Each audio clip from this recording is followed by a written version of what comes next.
Desde Nuño Moral hasta Aceitunilla. Ella iba de noche y de pronto ve aparecer dos seres iluminados. Aquello mira, es que se ponían los pelos de la cabeza de punta. Y al llegar a la curva, ya pasaba yo por la curva. Me decía el pensamiento: Clementina, reza al Padre Nuestro que eres víctima esta noche. Ella tiene que pasar, ella tenía a sus hijos arriba, los tenía solos en casa. Había un hombre ahí, yo tenía que pasar por ahí, y había un señor ahí, y otro aquí, pero aquello negreaba como los carbones de la lumbre, negreaba como un tizón, nada más se le veían cuatro ojos como cuatro candiles. En ese momento Clementina cierra los ojos y rezando un Padre Nuestro cruza entre los dos seres que parecen aguardarla en el camino solitario. Segundos después, la mujer echó a correr hasta llegar a su casa, donde se encerró esperando al nuevo día. Pues entonces no he vuelto a andar de noche.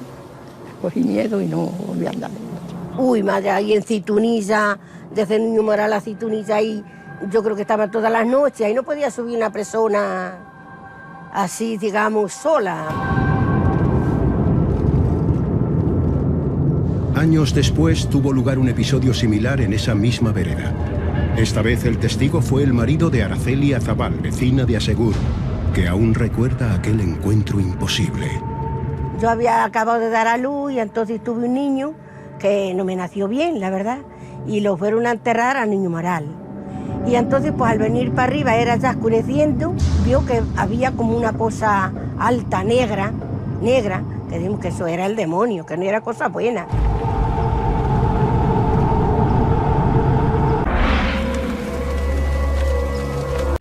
Pero uno de los casos más famosos de muertes inexplicables en estos parajes es el de Nicolás Sánchez, que en octubre de 1917, regresando a la localidad de Cambroncino, fue atravesado por una misteriosa luminaria que le salió al paso.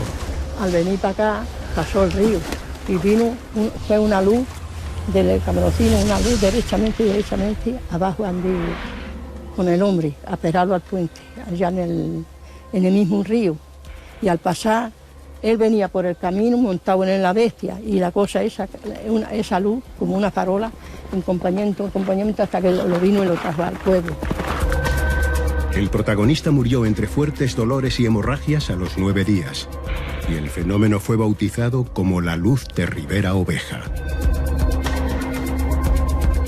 Pero en nuestro viaje descubrimos un dato sorprendente y completamente desconocido hasta la fecha, y es que la luz mortal volvió a actuar después de la muerte de Colás, cuando un joven intentó dar solución al enigma que estaba aterrorizando a toda la población.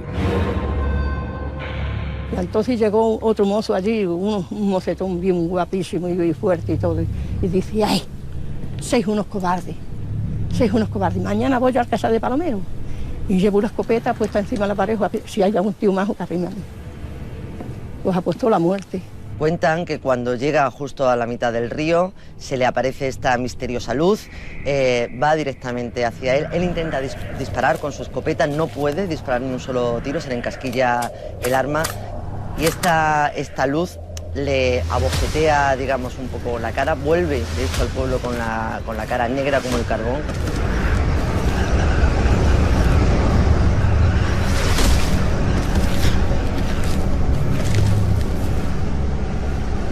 Pues llevaron a las calabazas y le dijo: ay, bobo, tú ya no tienes salvación. Dice: trae la sangre y echa agua, pedir de él y todo lo que pida.